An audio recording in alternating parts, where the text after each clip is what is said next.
Welcome to Interface here on SABC2. My name is Thembisa Magele. The Public Protector's Office is embarking on a National Good Governance Week to celebrate 20 years of its existence. The campaign starts tomorrow. It aims to promote good governance and integrity in government and public administration affairs. The Office of the Public Protector would also want to use this campaign to raise awareness and promote national debate. So we will be joined shortly to discuss this by the Public Protector Advocate Thuli Madonsela and her Deputy Advocate Kevin Malunga. And to join in the conversation, as always, you know you can find us on social media. On Facebook, our handle is at Interface on SABC2, and on Twitter at Interface on SABC or at Thembisa Magele. And you can use the hashtags GoodGovWeek and hashtag PP20 years. But before we get into our discussion, let's take a quick look at this insert produced by Quinn. Who is the Public Protector? What does the Office of the Public Protector do? Over the last 6 years, the Public Protector's Office has become synonymous with Advocate Thuli Madonsela and some of the high-profile cases that have played out in the media. But South Africans from all walks of life have used the Office of the Public Protector to seek justice when their constitutional rights have been violated. According to Section 181 of the Constitution, the Public Protector is subject only to the Constitution and the law, and no person or organ of state may interfere with the functioning of the Public Protector's Office. In addition to being impartial, the Public Protector must exercise his or her powers and perform without fear, favor, or prejudice. As a Chapter 9 institution, the Public Protector's Office aims to support and strengthen constitutional democracy by, among other things, investigating the abuse of power by state officials.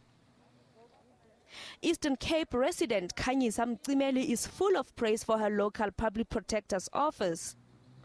In 2009, she went to apply for a child support grant. To her shock, Mcimeli says she was informed by a SASSA official at the Libode office in Mthatha that her name was already in the system and that she was receiving grants for 2 children she did not know. On investigation, the Public Protector's Office found that a woman was fraudulently claiming a child support grant using Mcimeli's name and identity number. I got help, and after they investigated, they found the person who was stealing my child's money. The money was then cashed at this local supermarket instead of the bank or pension pay point. The suspect alleged that she had been sold an ID book by a Home Affairs official for 300 rand. She had also managed to secure clinic cards for 30 rands. A corrupt SASSA official then processed her fraudulent grant application for a fee. The Public Protector's Office found that a syndicate involving officials from SASSA, Home Affairs and the Department of Health was swindling the poor of state grants. In Johannesburg, Alexandra resident Patrick Kanyile wrote his matric exams with big hopes for his future. Sadly, a duplicate identity would soon put brakes to his dreams. Like Mcimeli, when all doors closed on him, Kanyile approached the Public Protector's Office. I ended up inquiring with the Home Affairs, but it dragged for three to 4 years. Then I heard about Public Protector.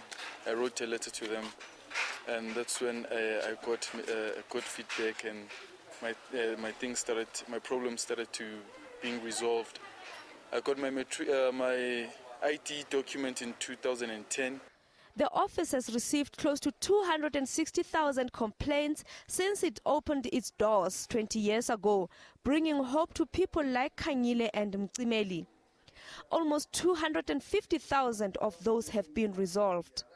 But running the office is not without challenges. As the Public Protector's Office celebrates 20 years, Advocate Thuli Madonsela has called on the government to increase its budget to enable the office to reach those who desperately need it. Kenosi Interface, Johannesburg. And welcome to our guests, Advocate Thuli Madonsela and Advocate Kevin Malunga. Thank you very much for your time and welcome to the program. Greetings, Thembisa, and greetings to the viewers. Thank you for this opportunity. It's a pleasure. Good Governance Week, what exactly will you be focusing on? What will you be doing in this week? Well, as the inset indicated, part of it is to promote good governance and to unpack what is good governance and what does it mean to the ordinary person and what conduct is consistent with good governance.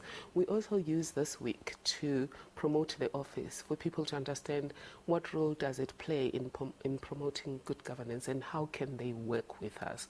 And lastly, of course, we challenge stakeholders to engage in some of the debates about the office, its role, and the work it has been doing in the last 20 years. And what is the role that you have played in South Africa's democracy? Because if you look at the headlines and some of the accusations against your office, some say, you know, it's about the high-profile cases and also pushing the opposition agenda and being anti-ruling party. What is the mandate of your office? Well, firstly, thank you to the SABC for telling the true story. We wouldn't handle more than 26,000 cases if we were focusing on the high-profile cases, because the 26,000 cases are the Gogo Dlamini cases. Secondly, we have offices all over the country. The majority of cases that we handle are Gogo Dlamini cases. For example, the Deputy Public Protector here, Advocate Kevin Malunga, focuses on all of those Gogo Dlamini cases, but both of us, on any given day, if you found us at a meeting, you'll find us meeting with a Gogo Dlamini or handling a Gogo Dlamini, even though I focus primarily on integrity issues, on corruption and ethics. If you look at our case backlog right now, the main case backlog where we have more than 200 cases, it's those that deal with integrity and anti-corruption. So, but lastly, what do? We strengthen constitutional democracy by receiving and addressing grievances of members of the public, if those grievances involve the conduct of those in government. And we create a platform for people to talk to government and to solve the problem. Of course, if it's corruption or if it's a complex matter, we investigate, we make a determination of right and wrong, and then we apply principles of restorative justice to put people as close as possible to where they would have been if the action of government was correct from the start. So your response then to the perceptions and some of the accusations about being pro-opposition parties and being anti-ruling party? I think we would like to assist those who have perceptions by simply saying join us during Good Governance Week. In one of these days during Good Governance Week, I think it will be Thursday, we'll be having a program called Dear Public Protector, where you can ask any question and we can talk to you. We're not pro anything. We're here to strengthen constitutional democracy. Basically, we're in the same boat. When we see a hole, we plug it. So instead of you making the hole bigger, we expect you to work with us. But some people don't understand that we would never create the holes on our boat, make them bigger, because we would sink with our democracy if we undermined our democracy. Deputy Public Protector, Advocate Kevin Malunga, some of the numbers that Public Protector was talking about now, 26,000 cases, but that's down from the 40,000 cases you had in the 2013 to 2014 financial year. Why is that? Well, I guess it's... We've actually been having that conversation internally to say why are the numbers going down, and I think part of it has a lot to do with the level of confidence people have in the system. I was saying to the Portfolio Committee in Parliament on Friday that on justice that people come to us and they say to us, we don't trust government. We say to them, why are you burning things? Why are you burning libraries, the things that are supposed to be for your children? They say, no, we don't trust government. And therefore, we literally, we don't believe in this. So sometimes it actually reaches us as well, where if someone is unhappy and they've been coming and knocking on our door and they don't feel like they're getting much help, they also end up. So we've been trying to ensure, one of our key performance indicators is to ensure that we have trust, that the South African public has a high trust for the office. So and then of course the issue of remedial action. We really want to see more of the remedial action that comes through from the institution being implemented. Remember, the Supreme Court of Appeal has actually spoken about that. And So I would like us to talk about that after the break, Yes. but we have to take a short break. And remember, if you would like to take part in the conversation, you can do so. Social media, Facebook and Twitter to stay with us.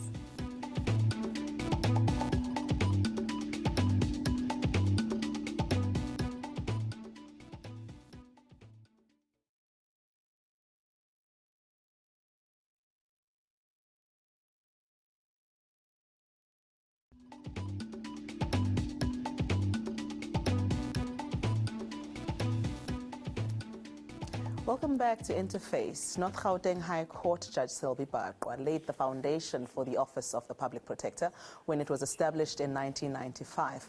Judge Madonsela says it was a great honor. My mandate was to establish the office, which has a head office in Pretoria, but to establish it in all 9 provinces. Now, that was a daunting task at the time, but just the inspiration that you get, as I've said, of being given that mandate via an icon like Nelson Mandela gave me the impetus to do the job. And I'm glad to say that it was done.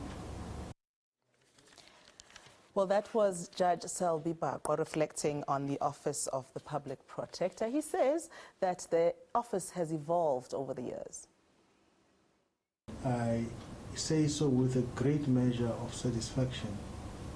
I say so because, as you may have realized, the word public protector is now something you hear on a daily basis. Whether negatively or positively is not the issue. And you hear the name public protector not only from government circles, in other words, from people within government, but from people generally, and more particularly from the media, whether you're talking of print media or electronic media, it's covered on a daily basis.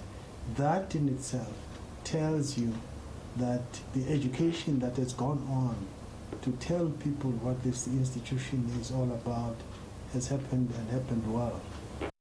Judge Madonsela says the Public Protector's Office has made great strides in advancing democracy in South Africa. Boastful with other countries, both in Africa and elsewhere. They became independent, they had governments that functioned for a while, but after a short while they faltered. And I want to believe that they faltered because they did not have institutions which were outside government, which were to make sure that when mistakes were done, how were they corrected? In other words, you had just the government, the minister, the government officials and public administration and the courts and other usual institutions, but they did not have institutions like the public protector. So the public protector, along with other institutions, has made sure that when mistakes are done, they are pointed out and corrective action is taken and remedial action is taken.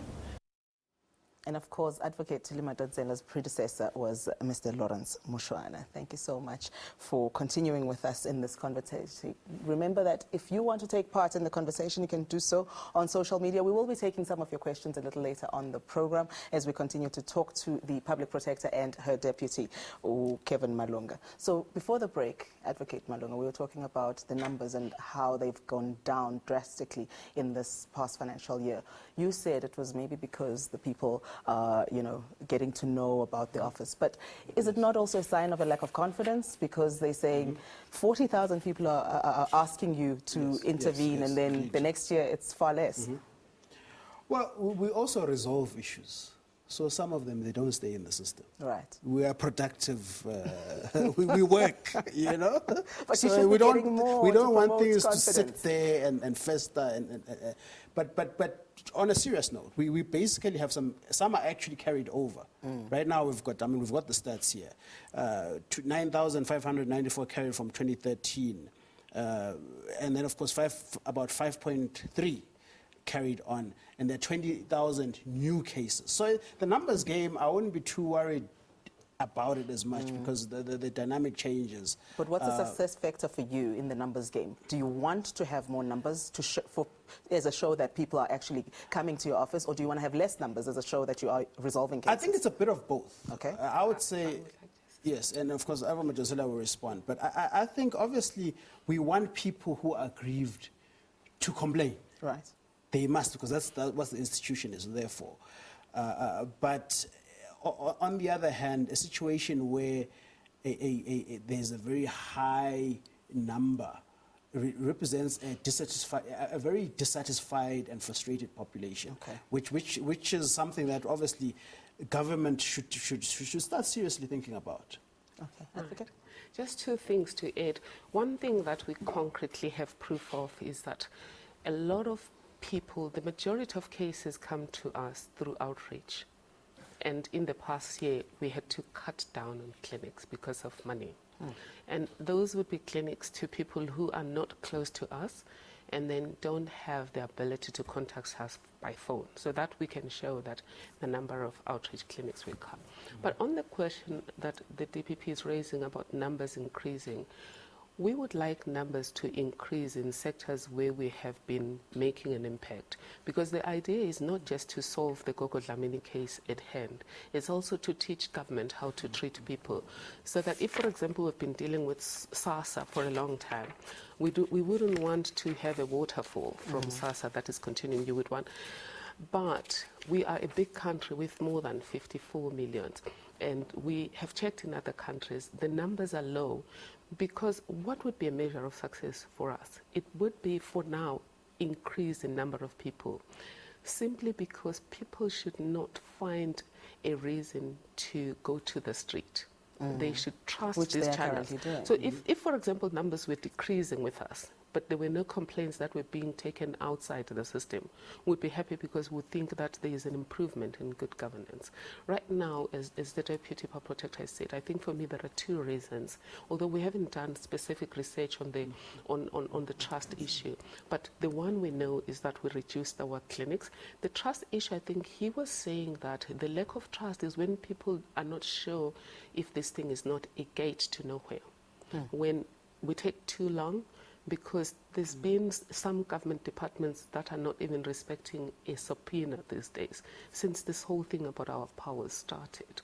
And then others might worry about, will I get justice given the fact that Mr. Dlamini, who went to the public protector, got a piece of paper that made a determination in his favor, and the department concerned did not implement the remedial action, nor did it take the matter to court. Okay, so now let's talk about that court judgment on SABC COO Thuli Madonsela, and the court saying that your findings are indeed binding and that they can't be ignored. Do you feel vindicated by that?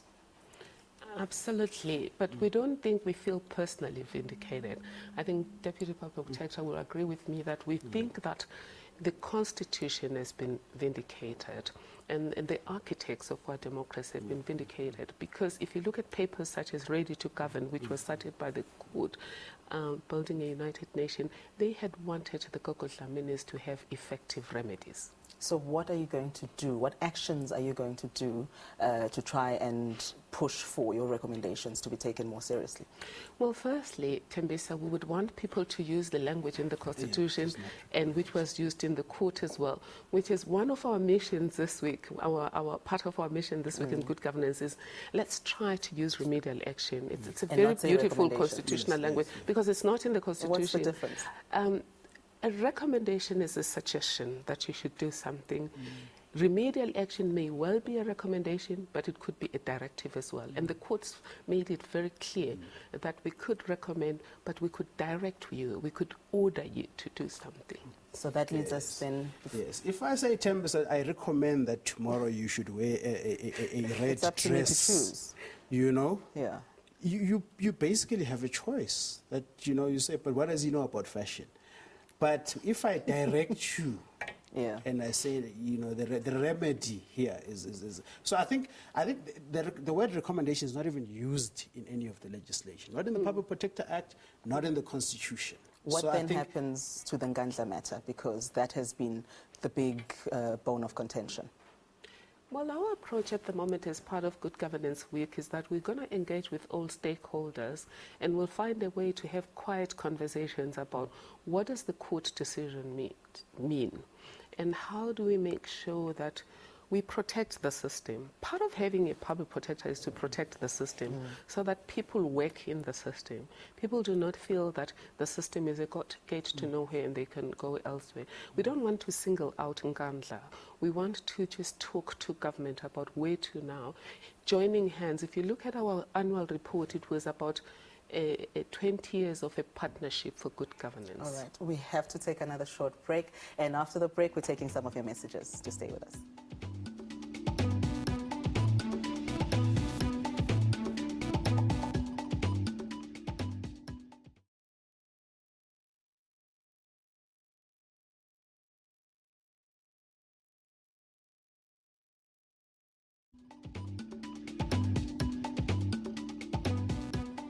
Welcome back. This is Interface, taking some of your questions here on the program for Advocate Thuli Madonsela and Advocate Kevin Malunga.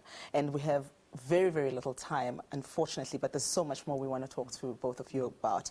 Let's start with this. Your decision to join the EFF's Constitutional Court challenge on your Nkandla findings. Why did you do that? And you've said, I know, that nothing about us without us, but there is a perception then that you're not being impartial. Well, we've always been impartial. If you remember, the reason we're part of that process is really to clarify our powers. If somebody can look at the DA, when the DA filed papers the first time in Cape Town on the SABC matter, its arguments were different. We assisted by providing guidance on our powers because we've researched our powers, we have read where we come from and what the Constitution says, and we're just seeking to do the same. And a question from Makwena Mabunda Joseph says, is it true that you're a member of the EFF? Well, I have been said to be a member of the DA, member of the EFF, member of the EFF. I'm not a member of any political party.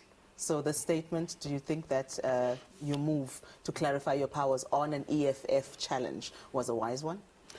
We did the same with the SABC matter. We sought to clarify our powers. When the applicant was the DA, we didn't join the DA as a political party. All right. Let's go quickly to your annual report that you tabled in Parliament this past week. There was concern around why you did not get a clean audit. Why did you not get a clean audit? We specifically stated many of these things are largely historical issues, case management challenges. We also raised there was also the issue of payment of suppliers, and we were not defensive. In other words, we believe that as public protector, we should set an example. Yes. Because we're an integrity body, we must do things, we must be ahead of the pack in terms of following through. But I think what is inaccurate is to suggest that we are insolvent or we are, we need to be, for lack of a better word, put under administration or something like that. So I think that what is clear is the fact that we are fixing this, and of course, it is by no means a crisis. So I want to talk about assistance. Yeah. But we do need assistance. How do we fix this? You have a recurring deficit of 18 million rand. There's talk about you not paying service providers within 30 days as stipulated in the PFMA. Okay, can I just explain that? Because I think there's been suggestions that we need to be assisted. Right. We need two kinds of assistance, and they all involve money. Firstly, the deficit. Other government departments that had a deficit, the deficit was paid up so that then you don't have a journey with a deficit. What has happened with us, we had to cut services to make sure that we address the deficit. The deficit has been reduced drastically because we cut services. But secondly, we need money for posts. If you look at, I have a new CEO. She was reduced to tears when a discussed with the team, and we decided not to fill the post that she had advertised. We made that very painful decision. She needed a COO, SABC, you have a COO, you understand how we need a corporate services manager. We don't have one. So really all we need, if anybody wants to help us, we just need capacity. That's the only way we can be helped. Well, you asked for 200 million rand earlier this year. You were not granted that money. What's the game plan? How are you going to deal with the challenges that you've got on your plate? We're engaging with Treasury, and Treasury has an open door with engaging with us. And we can show them the advert of the post that we advertised, which we decided to can because it wasn't going to work from money. But secondly, we're looking at interns that are not paid. We've advertised posts, something that is never done. Advertised posts that we're not going to pay intern. We're also looking at volunteers. We also have gotten donor funding for our case management system so that we don't use our money for it. We have to leave it there. Unfortunately, we've run out of time. There's so many messages coming through on Facebook and on Twitter. Hopefully we will continue this conversation off air, and also some of the contact details of the Office of the Public Protector we will continue to put through on SABC TV so that we get people to understand what it is you do and to communicate with you. Thank you so much to both of you. It's been an honor. Thank you very much. Thank you. And that's how we end it tonight. To join us again next week. Good night.